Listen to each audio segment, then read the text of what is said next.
মই নাই নাই মানে আমি দুপৰীয়াৰ ভাত সাজো সদায় দুপৰীয়া 2টা বজাত খাব নাপাওঁ। গতিকে মাননীয় ৰাজ্যিক সভাপতি মহোদয়ে কৈছে 4 জুনৰ পিছত। 4 তাৰিখ কালি গ'লহে। কেন্দ্ৰত আমাৰ দলৰ চৰকাৰ গঠন কৰিব। ইয়াত মিত্ৰজোঁটৰ 11টা তেখেতৰ নেতৃত্বত পাইছে। গতিকে 4 জুনৰ পিছত মানে আজি নহয় আৰু কিছুদিনলৈ হ'ব। তেখেতসকলে যি কৰে সেইটো ক'ব। মোৰ ক'ব লগা কথাখিনি মই কৈছোঁ। দলৰ এজন কাৰ্যকৰ্তা হিচাপে মোৰ কথাখিনি যদি অনুভৱ কৰে, বুজিবলৈ চেষ্টা কৰে, তেনেহ'লে ভাল কথা। আৰু নহ'লেও কথাটো নাই। যদি মোৰ ওপৰত কোনোবা ধৰণৰ শাস্তিমূলক ব্যৱস্থা লয়, তাৰ কাৰণে মোৰ কোনো দ্বিধাবোধ নাই।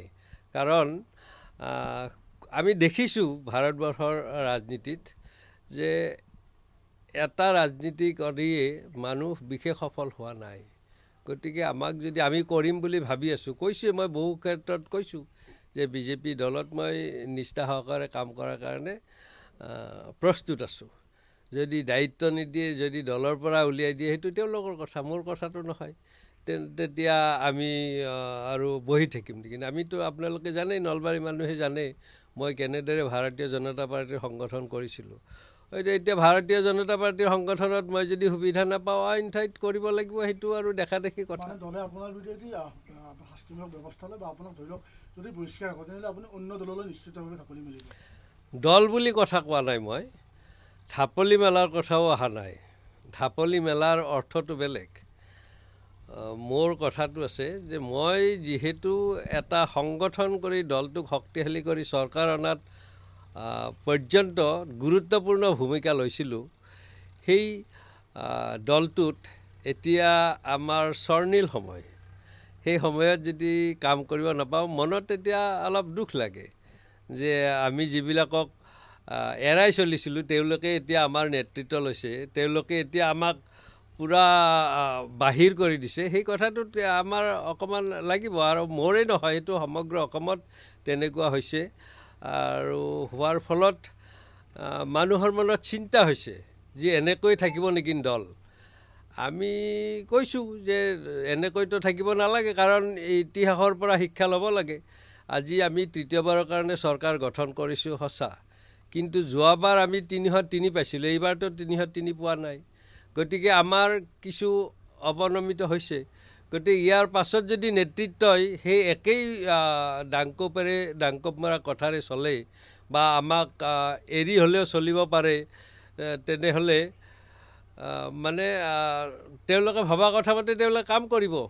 কিন্তু সেইমতে চলিলে যে নহয়, সেইটো প্ৰমাণ এইবাৰ নিৰ্বাচনতে পাইছে।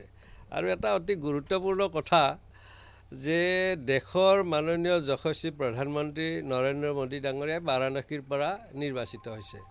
আৰু তেওঁ নিৰ্বাচিত হোৱা সমষ্টিটোত আমাৰ সাধাৰণ লোকসভা সমষ্টিবিলাকত যিমান কৰিছে তাতকৈ 10 গুণ বেছি কাম কৰাৰ পিছতো তেখেতে কিন্তু মাত্ৰ 1.5 লাখ ভোটৰ ব্যৱধানতে জয়ী হৈছে। গতিকে এইটো কিন্তু অতি চিন্তনীয় বিষয়।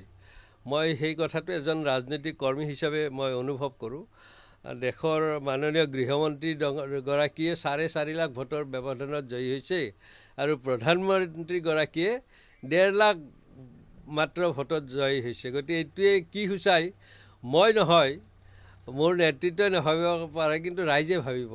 এইটো যে এটা পৰিৱৰ্তনৰ ইংগিত, সেই কথাটো সৰ্বসাধাৰণে বুজি পাইছে। আৰু সেইকাৰণে আমি আহ্বান জনাইছোঁ যাতে সকলোকে লৈ দলটো পুনৰ গঠিত কৰি আমি 26ত চৰকাৰ গঠন কৰিব পাৰোঁ। যদি সকলোকে নলয়, তেনেহ'লেতো আমাৰ ক'ব লগা কথাটো নাই, কাৰণ নেতৃত্বটো এতিয়া মই নাই, মোৰ মানুহ নাই।